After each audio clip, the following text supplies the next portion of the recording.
Welcome to Femme and Furious, a podcast where pop culture meets a feminine framing. I am your host, Julia Rose Portella, and today we are drug muling across the Mexican border. But before we dive into today's episode, let me tell you how you can support and follow the podcast. You can follow and subscribe anywhere that you get your podcast. You can watch full video breakdowns on YouTube. Cultural analysis, it's over on Substack. You want community? It's over on Patreon. And of course, you can follow the podcast on socials at Femme and Furious Pod. All right, let's take a chic peek at Euphoria Season 3. It's finally here. We are finally back with our chaotic little friend group.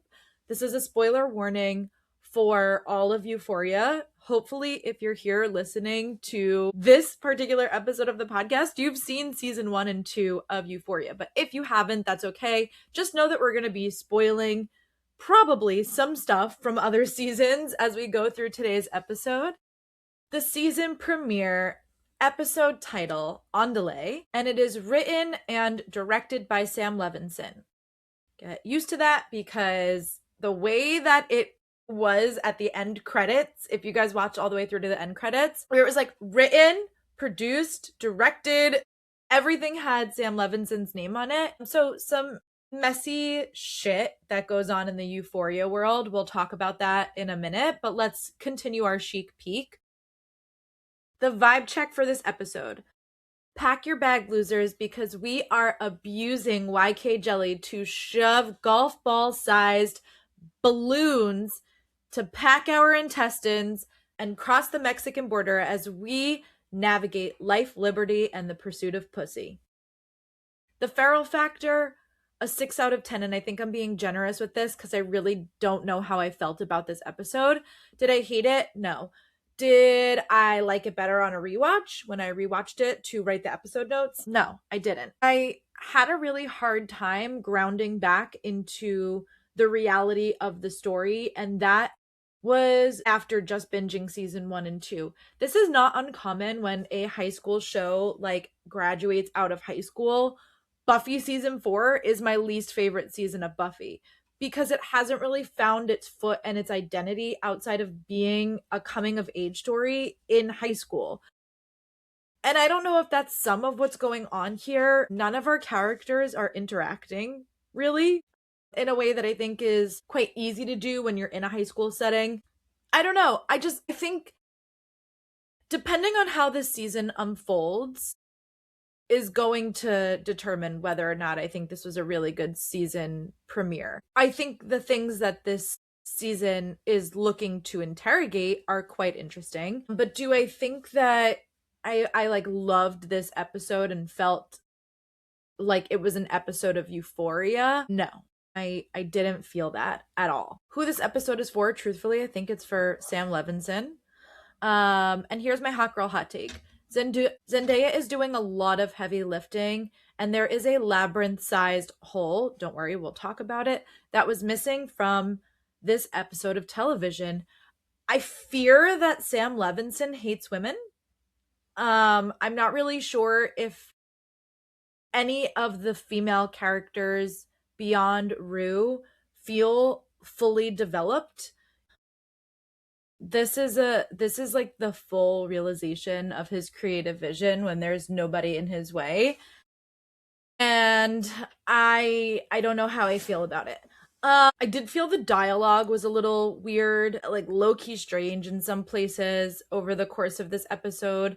There were a lot of lines that gave me pause. Now, when I watched the episode the first time through, a couple times I was like, maybe I just misheard that because I couldn't put my subtitles on. They weren't going. And when I rewatched it on Monday morning, the subtitles finally loaded in.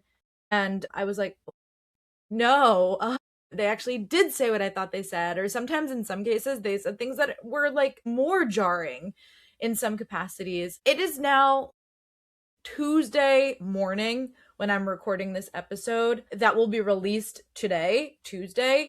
In the span of like Sunday night from 9 p.m. until Tuesday morning, these are some of the lines that have kind of gone viral or gotten some like attention online. So, it'll be interesting to see like how that kind of stuff evolves over the course of the season.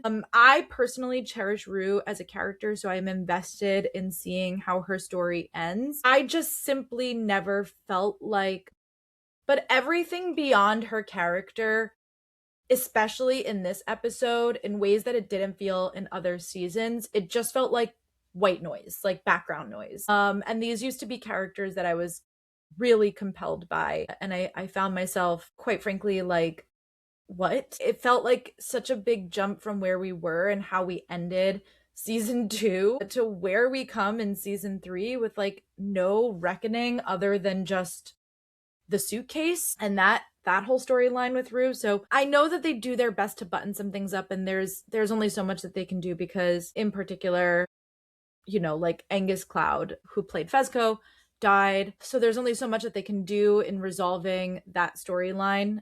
But there is just like a really big gap from where we ended in like season 2 finale to season 3 premiere that just didn't bridge well for me in this episode. Okay, let's jump into this week's Femme Frame, where we will dive into key feminist themes, herstory, cultural context, and more. The name of today's Femme Frame is Sex Work, Power, and the Dangers of the Male Gaze. There's a narrative that we've all been handed about sex work and that it's inherently degrading. And a lot of times, the story surrounding sex work is that it is something that happens to women rather than something that women actively choose. But the second that you start digging into research, that narrative begins to shift because, academically speaking, sex work is increasingly understood not just as labor, but as a space where women can exercise autonomy, they can set boundaries, and most crucially, they can profit off of something that has historically been extracted from them for free. There is a sociologist named Tila Sanders who studied sex work and found that many women who were in sex work described their labor as strategic and even preferable to traditional jobs, particularly to low-wage service work where they have less control over their schedule and less earning potential. Now, in 2026, and for the past couple of years, sex work has moved online, and it's naturally helped women gain even more control. A study in the Sociological Review found that digital sex workers, especially those using platforms like OnlyFans, report greater control over their income, over their boundaries, and over client interactions.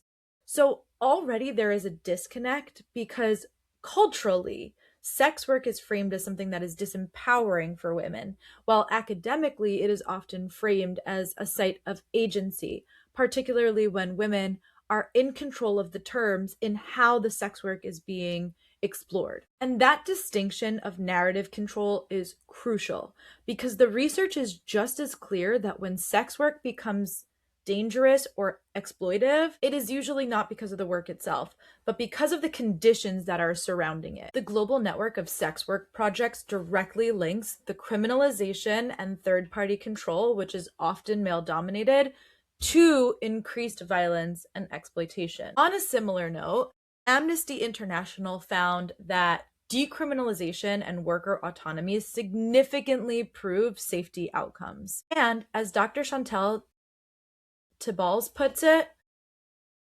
the problem is not sex work. The problem is how society treats people who do it. In other words, the harm so often attributed to sex work is frequently socially structured, not inherent. This is where the male gaze, autonomy, and objectification of women enter the chat. Because Laura Mulvey's theory on the male gaze explains how women's bodies are routinely framed as objects for male consumption, stripping away subjectivity and agency. Now, when sex work is framed through that particular lens, it completely changes the narrative around empowerment. Through the lens of the male gaze, sex work gets framed as desperate, often stripping women of their autonomy or even of basic human decency and respect. Their choice and their ability to profit off of sex work becomes something that's shameful or even sinful. Never mind the fact that he, of course, whoever the male gaze is in this particular scenario, is the one that is seeking it out. The act itself doesn't change, but the meaning behind it does, because the lens through which we are viewing sex work has already decided the type of woman that she is. And this is specific to the male gaze. You can actually watch this shift happen in Euphoria, which is why I was interested in exploring this in our Femme Frame today. Because in season 1, the show feels almost curious about female sexuality. And of course, because this is a coming of age show, that's critical. Your relationship to your sexuality is a huge part of a coming of age story. In season 1, Cassie understands her desirability and she uses it like currency. This includes, but is not limited to, her making sex tapes with multiple partners that she had been with, her riding the carousel and like coming on the carousel. Examples like that. Jules in season 1 actively seeks out desire on her own terms.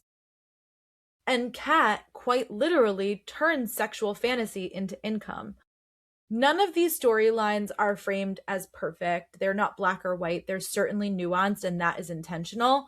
But these girls are making choices about their bodies and their sexuality, and sex feels like something they are navigating, not something that is happening to them. By the time we get to season 3, the framing of their sexuality darkens like a lot, despite the fact that they are now full-fledged adults and they should seemingly have even more autonomy. Kat is gone, okay, removing one of the clearest examples that we've had in the show of financially empowered sex work. And now it's being replaced a bit by Cassie's storyline, but her exploration of sex work is no longer framed as curious, but as something closer to self-destruction, something morally questionable, something the audience is invited to cringe at. And the shift doesn't feel like, and in some ways this shift does feel like character development, and we'll talk about that when we get to Cassie's part of the Slay by Slay. But mostly it just feels like a reflection of the broader cultural discomfort around the autonomy that women have and are building with platforms like OnlyFans or with TikTok virality. That ideology sits at the center of how we talk about sex, and particularly how it seems Sam Levinson is interested in exploring it over the course of season 3. We are comfortable with women being sexual as long as they are not profiting from it. Even in this particular episode, we see lots and lots and lots of strippers, but they are all owned, quote unquote, by Alamo. But the moment a woman names the exchange in a story like this, we haven't seen it yet, but the moment a woman names an exchange, the moment that she sets the terms, then the tone changes. Because when a story is framed through the male gaze or written by men, female characters are no longer then participating, are not just participating in desire, but controlling it, which disenfranchises the entirety of the male gaze. So of course it's written or explored in a way that is not empowering for the female characters. So when men call sex work degrading, it's worth interrogating what they actually mean when they say that. Is the dynamic, is the work itself degrading? Or are they just reacting to the disruption of a power dynamic that has historically favored them? Research would consistently point to the latter. Sex work, when it's controlled by women, can be a site of agency, financial independence, and self-definition. What degrades it is not the act, but the stigma around it that derives from the male gaze, from the legal structures that are built in to support the male gaze, and the persistent discomfort with women who understand exactly what they are worth and decide to charge accordingly to that worth. All right, that is our Femme Frame for this week. Let's dive into our Slay by Slay, our deep dive of this episode.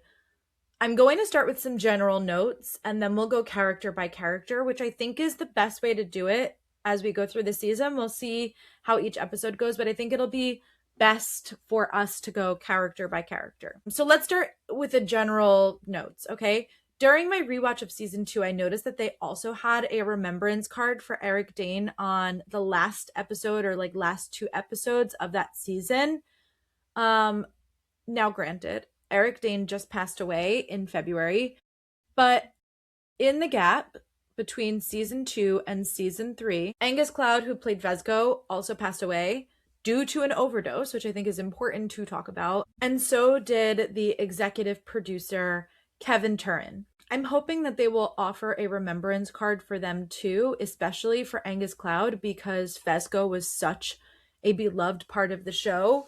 I heard that when screeners went out, there was a little note about Angus Cloud in there. I also have seen people online say that they had a remembrance card at the end of the episode. I didn't see that at the end of my episode. So I'm hoping that we get at least, we should get it for both people. But yeah, Kevin Turin and Angus Cloud, we should have a remembrance for them. If you've been following me over on TikTok or Instagram, you know that I've been talking about Labyrinth, okay? So Labyrinth pulled his music from the show. A couple weeks ago, he posted on his Instagram stories, he said, "I'm done with this industry, fuck Columbia, double fuck Euphoria, I'm out, thank you, and good night." I don't know, then when I saw the trailer, it seemed to me like Labyrinth's music was in it. So I was kind of like, okay, maybe they just had like a little bit of beef, but he's going to keep his music in the show. Then last week on April 11th, so just like 3 days before the show is coming out, right? Not even. A couple days before the show is coming out, he said, "People will comfortably lie in this industry and still call themselves honest people. So no cap, I decided to remove whatever music I had in it," meaning Euphoria. "I spoke to HBO. As far as I know, we are cool. I left because last truth, when I work for someone, their vision is paramount to me, but I don't let people treat me like shit." So I don't know what happened, but I think you can feel the weight of the absence of Labyrinth's music, not only in this episode, but I assume for what's going to be the rest of the season. And like Hans Zimmer is like on the soundtrack. So that's not to say that the soundtrack's not going to be great, but just that like a huge part of the Euphoria experience is Labyrinth, and I think without Labyrinth you are going to be missing something this season. So we'll see how that goes. I also want to know how people are feeling about the color palette. Send me your thoughts to my email at femmeandfuriouspod@gmail.com, because when I think of Euphoria, I think of like cool neons, like the blues, the purples, the greens. But when I was watching season 2 and like looking at some shots thereafter of season 2, they were much warmer. So I guess it's been progressively getting to a place that was warmer, but something about this particular color palette for season 3 was almost too different for me. It looks desaturated, I think is maybe part of the point, or something that they're visually trying to like hammer home. But I found myself having a really hard time rooting back into the world because there was such a big difference sonically, such a big difference visually. And I think that that makes it really, really hard to like land back in, because there's no real anchor points in the same way. And our characters are no longer in high school. So like just so much has changed in the story that it was almost like disorienting to root back into this. There's no Jules in this episode. There's mention of Jules and we'll talk about her, but no Hunter Schafer in this episode. No Elliot either. I don't know. Elliot was one of my favorite characters in season 2. I realized that maybe they didn't have anywhere for him to go after, you know, the way that the season ended at season 2. Considering that Faye is here, who I love, by the way. Faye is a great character, but like Faye, but no Elliot. Not even a mention or anything like that. Ethan too is another one of my favorite characters, but it makes sense. There's no, so our, you know, connection to Ethan is also severed. Eric Dane, who plays Nate's dad, will make an appearance this season. But he wasn't in this first episode either. And then also Barbie Ferreira, who played Kat, left the show. So just like a lot of casting changes and things like that. We got mention of Gia, but no Gia. And Rue's mom wasn't there either, which is, it makes sense. You know, she's in her 20s now. She's 21 or so. You know, so she shouldn't be living at home. Her sister's in college, but just like missing something. I was missing the real rooted. Anyway, just like a lot of character changes. There was also no after the episode from HBO, which I thought was interesting. All right, so let's go character by character, obviously starting with Rue. We start with Rue in Chihuahua, Mexico. She is singing Ride Like the Wind by Christopher Cross, which we hear her singing, but, you know, in case you didn't know, the lyrics are, I've got to ride like the wind to be free again, and I've got such a long way to go to make it to the border of Mexico. So creator Sam Levinson said that a huge part of what the season is endeavoring to explore is the themes of good and evil, freedom and its consequences, which is exactly what this song is talking about.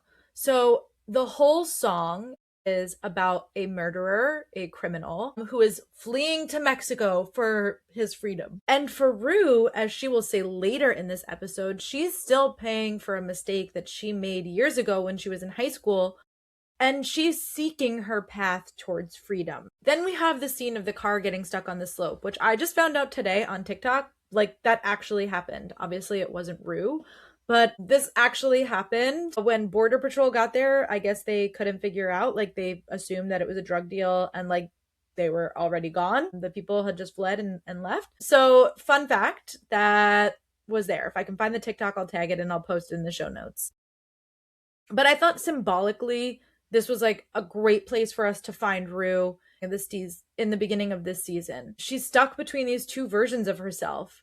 She's sober, technically, but she's still orbiting around addiction and is tethered to it by being a drug mule. The car being stuck on this slope becomes this perfect visual of her limbo. She can't move forward into healing, not all the way, but she can't also slide back to where she used to be. There's just something that they do really well when Rue, the character, is using drugs. You can visually see it on her.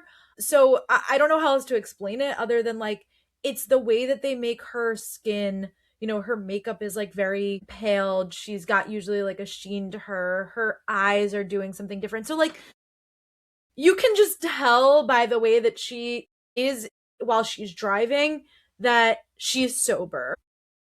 And so we don't fully know because it's been 5 years, but you know, when Euphoria season 2 ends, Rue says, I remained sober through the rest of the school year. So she's sober. And this car being able to like kind of rock a little bit backwards and harm her, by the way, when she goes into the back seat of the car, she slams her head against the glass to the point where the glass fractures. So going backwards for her is like a bad idea. She's gonna get hurt if she goes backwards. But when she goes forward, she can't really make any movement there either.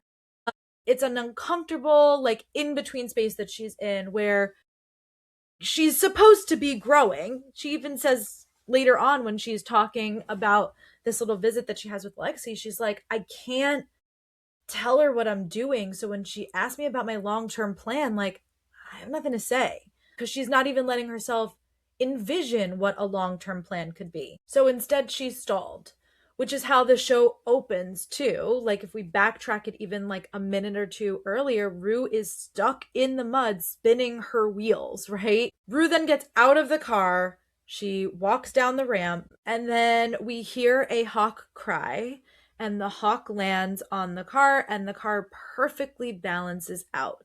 Now, I don't know if this is just my spirituality talking, okay? Which, by the way, if you guys are into the spiritual stuff that we sometimes dive into on this podcast, I am launching a brand new podcast called Third Eye View, which will be looking at spiritual concepts through pop culture. So we're starting by going through the major arcana in tarot and the different tropes and archetypes that are explored pop culturally that stem from these tarot cards. So if that's something you're interested in, it's going to be a great show. It'll be more spiritual in nature. But if you like this stuff that we talk about sometimes on this podcast that get a little spiritual, you might want to go check that out. It's coming out on May 6th. It will be available everywhere you get your podcast, just like Femme and Furious. Now, spiritually speaking, hawks are tied to perspective. They are tied to seeing a bigger picture. And that's exactly what Rue seems to be grappling with this season. You know, her faith in particular and the larger spiritual picture of life. This seems to be the other big thing that, you know, Euphoria season 3 is trying to get at. Especially when we have the poster that says Jesus saves, like a billboard that says Jesus saves, but then also the top of the poster for season 3 says may God have mercy. So if the larger, you know, experience of storytelling in Euphoria is looking at good and evil and freedom and its consequences, then like Rue in particular on her individual character arc is exploring her faith and the larger spiritual meaning of life. And that hawk landing on the car actually brings it into perfect balance. So I love this idea that she can't go forward, she can't go backwards, but the thing that will bring her into balance is her faith or believing in something or believing in a higher power. We're going to take a little detour into animal corner here because there's a lot of animal symbolism. And this is one of my favorite things that I do in spirituality. I love animal symbolism. I have studied animal symbolism since the beginning of my spiritual journey. It's something that I am most deeply fascinated by. So I love that she thanks Dahlia the cow. There is always something very charming and endearing about characters or just people in general who talk to animals. It makes them likable. And a lot of TV shows will do this to endear us to a character. So even though Rue is obviously lying to the Miller family about why she's been near the border, she's clearly impacted by them. They've made an impact on her. And in spirituality or in animal symbolism, cows are about abundance and nourishment. And this particular cow, Dahlia, is pregnant. So there's also something maternal in this connection with this family or with this idea of faith because they are Mormons or Christians or like Mennonite, like, I don't know, they don't really particularly say, but you know, the fact that they have this relationship to God and that Rue perceives them to be happy, as she will tell us as she goes through the course of this episode, you know, there's something nourishing, there's something abundant about religion and what it can provide for you, something maternal in what it can provide for you. So I think that that's important to kind of think about from the experience of religion or faith as she goes through these different people and their different respective relationships to faith over the course of the story. Lots and lots of animal symbolism, like I said. So when Rue crosses over to California, there's a snake, which holds a whole slew of different symbolism. So of course, a snake can be about transformation. The snake can also be about temptation. For example, the snake in the Garden of Eden. This will be interesting, especially because Rue is exploring her faith this season, and the snake is the one who whispers to Eve, and Eve, of course, being the one to bring destruction to all of mankind, but particularly to men, to the patriarchy of Eden, you know, the patriarchal society that existed in Eden. So that'll be interesting if, like, that was a nod more to religion or whatnot.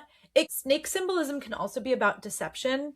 So think like when we call somebody a snake or a snake in the grass. And of course, this happened to be a rattlesnake, and the rattlesnake was rattling, it was making that noise. So there is some sort of warning or danger about what is happening here.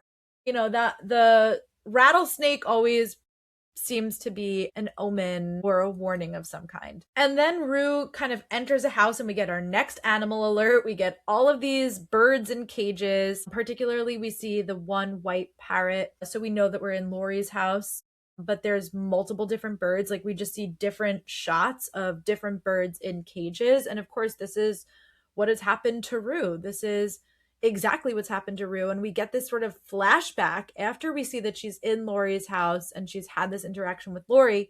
It kind of brings us back into like how she ended up in this position. Somebody like Lori does this on purpose, right? Front a teenage girl $10,000 worth of drugs who clearly knows she's using. And in season 2, we see that this, in one of my favorite episodes, exacerbates to the point where Rue discovers that her mom has flushed the drugs from the suitcase. So now Rue is out all the potential to make that money and pay Lori. She goes and robs a few people in order to like make as much money as she possibly can to be pawned off. Of course, none of that is acceptable to Lori. And because Rue is going through withdrawals at that point, Lori then basically says to her, like, I don't have anything but, I think it's morphine. I think she says, I don't have anything but morphine and it's intravenous. And we see that she takes Rue's, sucks it up, gets her blood, which is like a way to make it more potent going into your bloodstream, and then gets her high on morphine. And Rue is able to break out. But the next morning, when she goes to try to like open the door and just leave, there's a padlock on the door. Like, Rue is not allowed to leave. And then, because we get some backstory here, perchance, the fact that Fezco gets raided and everything goes down at Fezco's house has Lori moving. So Rue doesn't really know where she goes. She doesn't know where she ends up. And that's what Rue kind of claims. She's like, I know I owed you money, but you left town. I didn't really know where you went. So now, of course, she doesn't owe her 10 grand. She owes her based off of interest, which is, what a drug dealer is trying to do, is to own you in some capacity or another, whether that is like, you can't leave because you're addicted to drugs, so you're going to keep doing shit for me to get drugs.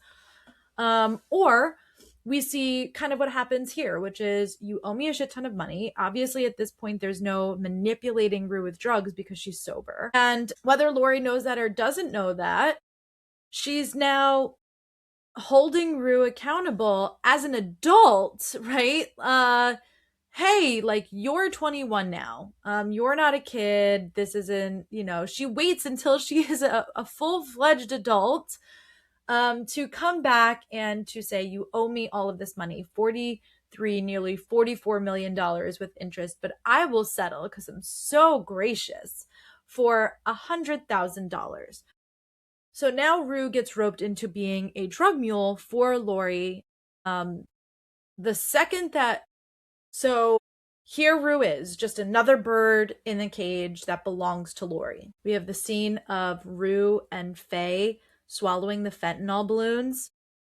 Fucking harrowing. Literally gagged. I kind of skipped over it the second time. I was like, I don't need to see this again. And then another animal alert, and then we'll move away from Animal Corner. We have a rat under the table in Lori's house, which makes me think that there is a rat doing a deal under the table, literally under the table. And I'm putting everything in air quotes, by the way, if you're not watching this video and you're just listening. So whether that is somebody who is a rat in the house who's doing a deal with the cops, or whether it is a rat who's doing an under the table deal with somebody else, I'm not really sure, but it just felt so specific to get that shot that it simply just like could not be anything else to me. But again, you can let me know your thoughts and feelings over at my email, femmeandfuriouspod@gmail.com. We also learned that Rue drives Uber on the side when she's not drug muling for Lori. So again, a lot of spinning her wheels, but not really going anywhere. Then we have Rue having this chat about the different steps with Ali. And she says, how am I supposed to give my life and will over to the care of God, which is step 3 in a recovery program.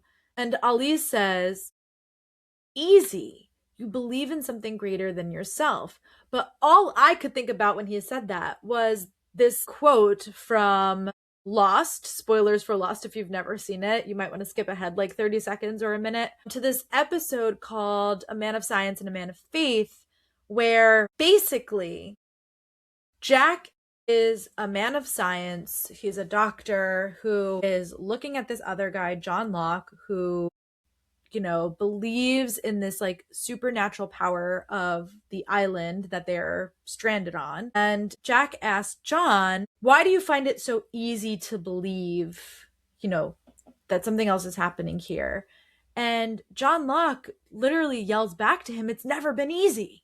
So this concept of like faith being easy versus like faith being something that's incredibly difficult for people to navigate, having a faith in a higher power, believing in something is really quite difficult for a lot of people. And for Ali, he says it's easy. You believe in something greater than yourself, but when you have been struggling with addiction, you are your higher power. Drugs are your higher power for that period of time. And so I can understand how Rue, who is newer in her sobriety journey, her recovery journey, is struggling with this. I'm not really sure how I felt about the conversation that Ali has with Rue about butt sex. On one hand, he calls out that everything that's happened in the Bible is outdated. And on the other hand, he's like, men are in charge and they have to think when they're being pursued by the Egyptians. And so there is no like room for gay stuff. I don't really understand the point of this conversation, especially when Ali has been somebody who's been so insightful about things in the past. This felt almost facetious in nature in the way that the conversation was unfolding. But again, here is Rue getting another person's perspective about faith, right? And the perspectives that Rue has around it. So she gets to see the Millers, who are, Mormon, Christian, etc., living off the grid in this like real homestead type of life. And we have her conversation with Lexi that happens a little bit later, who is like, Christianity is a fucking cult and they're judgmental assholes, which of course is ironic and judgmental in and of its nature. And then we have Ali, who has always been religious, like notoriously said to Rue in season 2, for the hour is sure to come, so we must forgive graciously, which is a quote from the Quran. As Rue is exploring her own relationship to faith, she's getting valuable feedback from other people about their relationship to religion. This helps her kind of like ground into this idea that she's going to read the Bible and she's going to read it as fact. So she plugs in a Bible on tape, while she's Uber driving somebody home. And it gets to the point in Genesis where it says, let there be light. And there's a flash of lightning outside. And you can see Rue like connecting the dots that this like flash of lightning and the let there be light are happening simultaneously. And she kind of like makes a face about it. She's like, what the fuck just happened? So I thought that was like really cool to see the beginning of this journey, that there's, a flash of lightning, an epiphany, something that's unfolding for her around the ideology of God, source, universe, spirit, higher power, whatever you want to call it. Now, also in Rue's kind of timeline, we meet Bishop, the bouncer, and then like Alamo, the pimp. I guess the language of religion that is surrounding Alamo is also really interesting. Rue says in her internal narrative, I was beginning to believe I had met Alamo Brown for a reason. Then immediately after that, in real life, as they're having a conversation, he says to her, it's my own little slice of heaven. And Rue follows it up like, some of the women here are demons. So like the language around like everything that's happening with Alamo is really quite religious in nature. Then we got a great line, I thought, an interesting line where Alamo says to Rue, pussy, that thing between your legs, it's got a mystic power. And I just think this is really quite profound. I don't think that he means it in a way that is particularly respectful towards women, especially since he's like, I realized that pussy is profitable, so I was standing there with my cash register, ka-ching, ka-ching, ka-motherfucking ching. Like, he's profiting off of the fact that he can sexualize women, or that other people are going to sexualize and objectify them. So I'm not saying that a man who owns 5 strip clubs and is clearly like, this is the environment that like Rue goes into. I'm not saying that this is somebody who particularly respects women, but I think this idea of like pussy being powerful, it's got a mystic power, something supernatural, something religious in and of itself. I think that that's such a great feminist take from a real maybe ally, we don't know. He recognizes that Rue is gay. I really loved Rue's like evolution of her gender expression, where in high school, like very specifically, like has a really specific look in the Converse and the maroon jacket that was her father's jacket. So like a real specific like visual character, costuming or like iconography that like belongs to Rue in season 1 and 2. And that sort of gets evolved. And at first I was kind of missing the jacket, which I'm hoping we'll see at some point during this season. But to me, that felt like such a positive thing actually for her, that like in her experience of recovery, she's dealt with her grief over the loss of her father a little bit more, and that's why she doesn't need to be wearing his sweatshirt every day, though I hope we do see it at some point this season also. But I love in season 2, I think it's in season 1, I could be wrong about this, but in season 1, Jules goes to visit one of her friends back wherever she used to live, and she comes back and she wants to like kind of give Rue a makeover.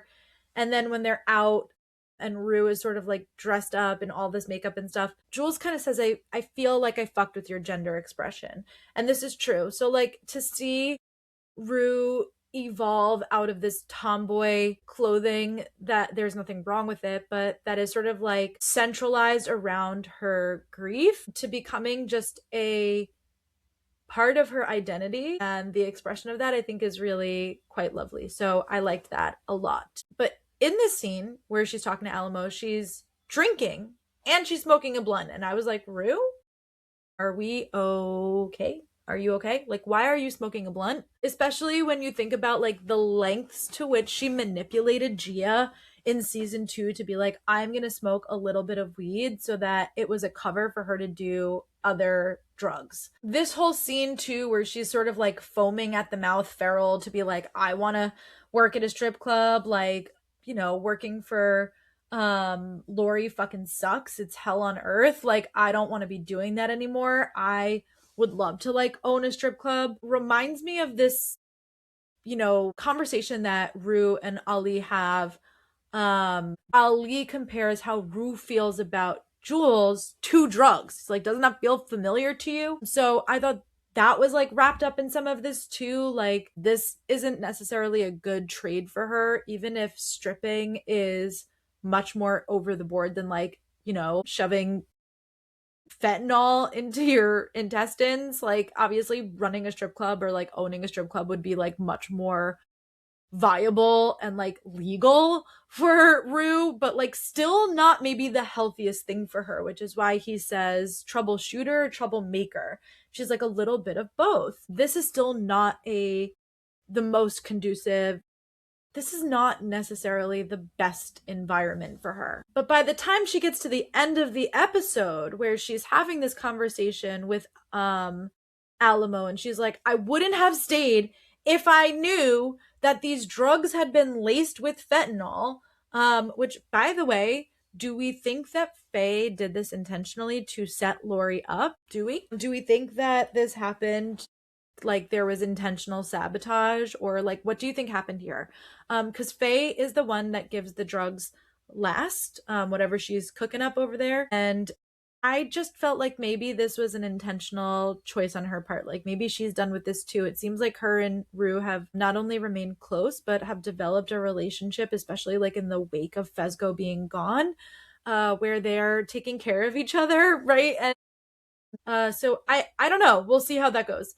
But by the time we get to the end of the episode, Rue says that she didn't know, which I think is true. And that she believes that God brought her and Alamo together because like this could be a step in the right direction for her away from Lori. And then we get this scene where he's like, do you really believe in God? Let's see if he believes in you. And she's got the apple on her head, right? He shoots the gun, he shoots the apple, and she's sort of like succumbs to this like overwhelming euphoria in its own way, like the sense of being alive. God has believed in me, right? Like God believes in me. So I thought that was like a really cool scene to end on too. Her faith has already started to create some of that balance, like the hawk in the beginning of the episode, where she's allowing herself to take a step forward and dream about something long term versus feeling like she's going to be stuck and indebted to Lori for forever. We'll talk about Lexi next because there's not really much to talk about. She's working in Hollywood on a nighttime soap under, a directing legend. We get a timestamp with the passports earlier with Faye and Rue. So it is May of 2024. So it's ahead of the elections. We know that this woman that she's working under has stakes in the elections to a certain degree, that this presidential election is stressing her out. So we'll see how that continues to evolve. Let's go to Cassie. So we're introduced to Cassie this season through the line that says, unlike her sister, who is living in a right-wing suburban bubble. So I don't know if this is a direct correlation to everything that's been happening to Sydney Sweeney, or is something that Sam just added in because he knows her, or how we ended up here. Especially because Cassie is somebody who dates McKay, a black character in season 1. That's not to say that anyone who dates a black man can't be racist or live in a right-wing suburban bubble, or that there's not people that are black that are part of this like right-wing coalition. So obviously like none of that is true, but just the way that we're introduced to her this season, where I don't know if it felt like a dig or a reflection of where we are, or just supposed to be grounding us in like what was 2024. We'll see. I was kind of like, okay, here we go.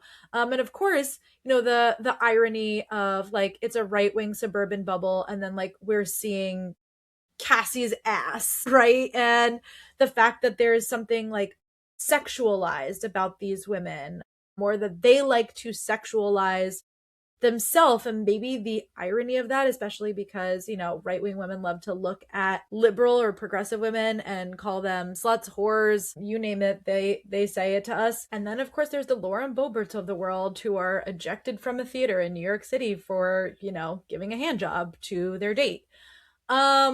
I just think that there's something to be said, but it's going to depend on like what are they trying to say about this right-wing suburban bubble coalition that is happening. What is the show interested in exploring about that? Because I wasn't 100% clear from this particular episode. From what we knew about Cassie in season 1 and 2, she 100% has daddy issues, okay? And she clearly has sought male validation because of this, for the duration of the show. So this is nothing new.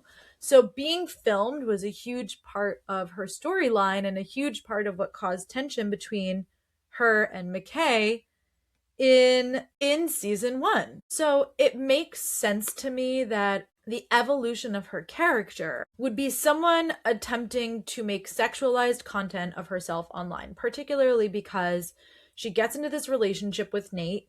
Part of the thrill of the relationship is the fact that they're doing it behind Maddie's back. There's something secretive about it. And by the time we get to the end of season 2, they are a full-fledged couple in public that are dating each other. She lives with him for a period of time. And I could see how that goes from something where she felt desired by him and was seeking and chasing the high of like trying to catch his attention in the hallways to like being really fucking bored now that they're in a relationship. Even when she's dating McKay, she still seeks out the attention of Daniel throughout a good part of season 1. She's somebody who needs to be desired. So it makes sense to me that the evolution of her character would be somebody who wants to create sexualized content of herself online. Of course, she could have pursued skating or anything else, but instead she's gone from being this like insecure teenager who needs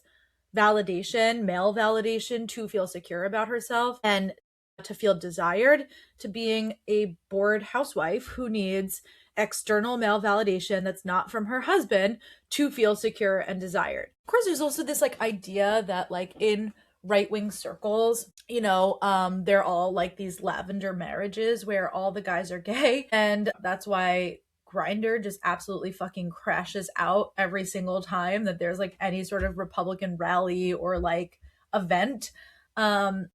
And so like these women also being bored because their husbands are gay. And of course, for Nate, this isn't entirely untrue. That there's something in his exploration of his attraction to Jules and watching his dad's videos over the years, whatever those may have been, whether they are strictly with people who are trans or like particularly probably just gay sex, that there's something to this too, that she's married to somebody who's also maybe not 100% attracted to her anyway. And maybe this is just because of my own feelings about right-wing spaces. Obviously, if you're here and you listen to this podcast consistently, that's not me. So I got like secondhand embarrassment for her in the way that I do when there's like these women who are so eager to like lick the boots of the patriarchy. It felt cringy to watch Cassie make these videos, especially because, as we've talked about in the Femme frame, and as we will talk about a little bit later this week when we dive into Margot's Got Money Troubles, there's plenty of examples of like sex work being something that is incredibly empowering. It doesn't have to be demoralizing,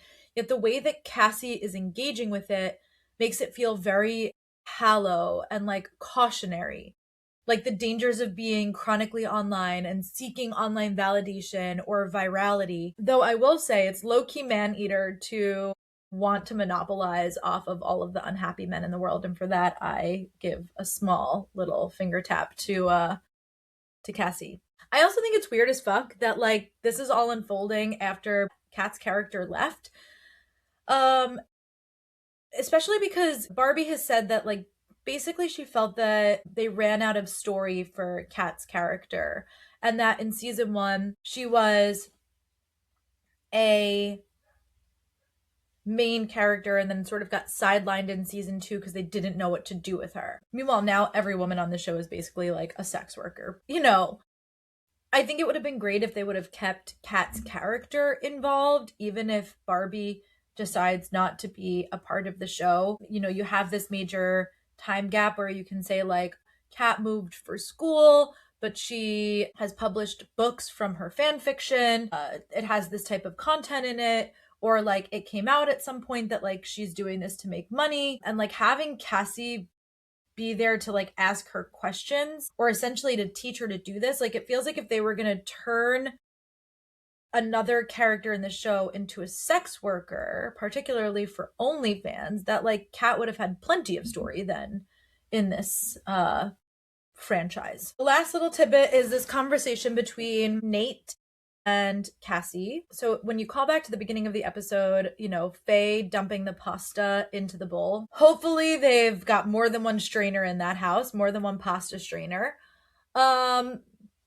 And then we have Cassie serving spaghetti to Nate at the end of this episode, and it's not good. You can tell by the way he's eating it that he's like, like, it's great, honey. But she's literally serving him shit.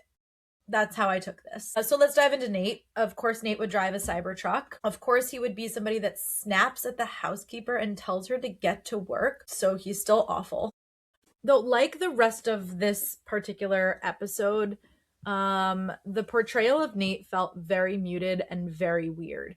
This, to me, like the character that's had the biggest departure from who they were in seasons 1 and 2. Calls his wife a prostitute, which is, lovely. Well, I guess she's not his wife yet, but calls his fiance, right, a prostitute. Somehow Nate is boring and normal while being painted as a victim. And I'm not sure what's happening with his character, but something about his voice seemed very off. He seemed to be lacking any of the calculating, scheming, sociopathic energy that he brings in seasons 1 and 2. Like, don't forget, this is somebody who just 5 years ago broke into Maddie's house, held her at gunpoint, and then had his dad arrested. That's like just a small fraction of shit that he's done.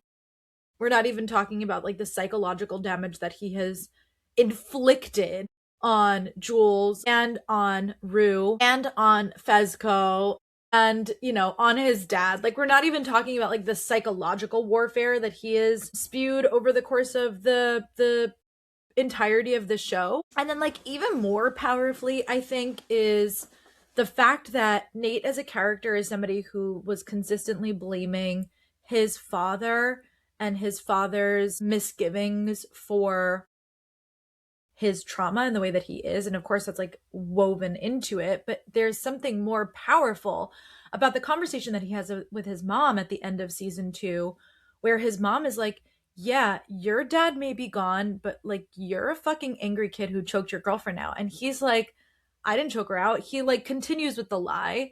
And she's like, yeah, you did. So the fact that his mother also sees that there is a darkness in him, that there is something sinister and aggressive and angry, is, I think, a big, huge wake up call for Nate at the end of season 2, where he realizes that this isn't just something that he can blame on his father anymore. Like, this is who he is. And it puts him in the position by the end of season 2 to go on this sort of like redemption arc, but like, look what he has to do to get there. He's completely, made Cassie a psychotic mess, like on the verge of psychosis, to the point where her mother has to hide all of the knives because of what's going on, like her little bucket of knives at the end of season 2. In order to get the video of Jules and his father back, he literally holds a gun to his head, laying over Maddie to get her to confess where the video is, where the DVD is, and then gives it to Jules. But like, and she's like, you're kind of a good guy. And he's like, well, you wouldn't say that if you knew what I had to do to get this. Like, yeah, this whole thing is so fucked up. He's such a fucked up character. And I guess to the extent that we see that here is that he's using money as like the cage, which is again, another right-wing ideology that the women stay home and the men go to work. And so the fact that she has no money is what's keeping her stuck in this relationship and keeping him as somebody who has power over the context of their relationship. But I don't understand how Nate, who is a character who is interested in Jules or interested in Maddie, in just 5 years goes to being with somebody like this, especially when like Maddie was never going to be somebody who didn't work. She was never going to do that. So I don't know. His whole character just felt so like simpering and pathetic, when he's always been a very psychologically compelling character, a villain perhaps, but somebody interesting to watch. And I just didn't feel that way at all. I was like really bored every time he was on screen. Cassie threatens to leave him. She's like, if you can't afford a wedding, maybe there shouldn't be a wedding. And Nate, being legitimately dumbfounded and kind of like puppy dog eyed here, like, I don't understand why we're being put in the position to sympathize with him. I don't know. I really hated this. Jules, we don't see her, but we do get mention of her. We learn that she's a sugar baby. Again, every woman on this show apparently needs to be doing sex work, which, again, considering the fact that she used to go meet up with older men for funsies in season 1 and 2, or really in season 1, feels like a natural progression, where ditching the naivety of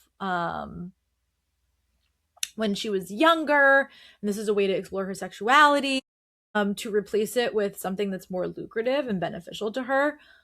Fuck I also would love to be someone's sugar baby. So Jules, I think, has it fucking made in the shade if that's what she's doing. I also love this quote from season 1 where Rue, talking about Jules while Jules is getting dicked down, says, "It's not like her body ever really belonged to her in the first place, but fuck it. She'd save it for the memoirs." So this exploration in season 1 of feeling disconnected from her body, which I always took as having some sort of dysmorphia from being trans, to then alchemizing that into her greatest potential and like her greatest earning potential. J'adore. We love it. And then last but not least, Maddie. She's working as a talent manager for influencers and actors, particularly Dylan Reed, who Lexi clearly has a thing for. He works on Lexi's show. Maddie is also someone who in season 2 used to try on her rich boss's clothes because she wanted to experience this life of luxury that makes sense to me. So the fact that she's been out of this relationship with Nate for about 5 years makes it super plausible to me that she'd be much more at peace, much less conniving, much more stable, and like girl bossing her way to the top. Because I think that that's a huge part of what they're indicating is happening with her healing journey. All right, that's our slay by slay. Let's open our burn book and look at the superlatives for this week. The Bold and Bothered Award. This is strictly for the Femme and the Furious. It's the quote or the moment that relays the most feminine rage. And I guess it goes to Lori, who, even though she said in seasons prior she does not get angry, her showing up to the smoke shop really just was a laugh to me. The fact that she's like, "What happened to my car?" And Rue's like, "I had to leave it behind." And she's like, "I guess I'll just add it to your tab." Like this really like straight lace kind of almost saccharine way that she delivers these lines. And yet you can tell she's fucking serious. The Shiro Award. This award goes to the baddie who is the most inspiring or the moment that is the most empowering. And I think it is Rue dancing in the middle of all these strippers. She like pulls her shirt off. She's stripping for the strippers, like having a great time. I just thought that was really fun. The Femme Fatale Award, for the most smash the patriarchy moment of the episode. And it goes to Cassie wanting to do OnlyFans to afford her dream wedding. Do I think the way that they put her in this position and the way that they explored it visually was degrading or designed to be cringeworthy? Yes. Do I think the notion of it is empowering? Yes. Speak Your Truth trophy for the best quote or line. Lexi saying, "I'm not going to be friends with a Christian because they're judgmental." And Alamo, who said, "I own strip clubs, fully nude, always lewd." I just thought that fully nude and always lewd was really, really fucking funny. Normally here I would put the honorary heartthrob because I'm just a girl, okay, and I want to talk about the most wound-worthy moments, but there was none in this because I don't want any of these relationships. And the only romantic thing that we would have seen was something between Nate and Cassie, and I guess Nate holding her by the collar could be like construed as sexy, and yet I wanted to throw up in my mouth. So sorry. Thank you for listening to this week's episode of Femme and Furious. If you like this episode, please share it with your friends. Leave a review, comment, rate, all that good stuff. I will be back on actually, I'm not sure when I'll be back. I may be back tomorrow to do a breakdown of episodes 1, 2, and 3 of Margot's Got Money Troubles, which is happening over on Apple TV Plus. This is one of my favorite books that I've read in a really long time. Margot's Got Money Troubles is like a 5-star read for me. So I'm excited to cover it. I forgot that it was coming out this year because I don't have Apple TV. So it popped up on my Instagram now. And I was like, oh shit, we've got to cover this on the podcast, obviously, but I had already committed to doing the deal. So if you are reading the deal with me, we are doing chapters 1 through 10. That is this Friday, but I'll be back at some point this week, whether it's Wednesday, whether it's Thursday, whether it's Saturday. I will be back at some point to do an episode, a bonus episode on Margot's Got Money Troubles. Okay. So fully stacked this week. We've got a fully loaded bonus episode coming. Until then, go make friends with a Christian.